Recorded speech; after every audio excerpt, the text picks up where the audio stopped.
Guys, nagluto pala ako ng sisig baboy na may sibuyas, sili. Ayan. Tapos meron siyang twist. Nilagyan ko siya ng pineapple. Ayan. Yung sisig ko meron siyang pineapple. Ayan, sobrang sarap. Ayan, may kalamansi yan. May kalamansi yan, pero nilagyan ko pa rin siya ng pineapple para magmukha siyang masarap lalo. Ayan, ang saya ko. Tumatalon. Kasi yan ang itsura ng sisig ko.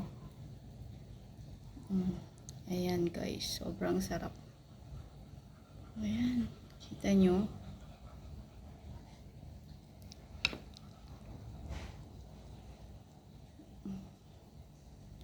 Ayan, mapapa-only rice ka sa sarap. Ako na nagsasabi sa inyo. Sobrang sarap ng sisig ko. Wala siyang mayonnaise, kundi kalamansi lang. Tsaka light soy sauce, paminta. Dinamayan ko ng paminta, sibuyas, ganun. Tsaka lalo na, hinaluan ko pa siya ng pineapple. Yan. Para kakaiba siya.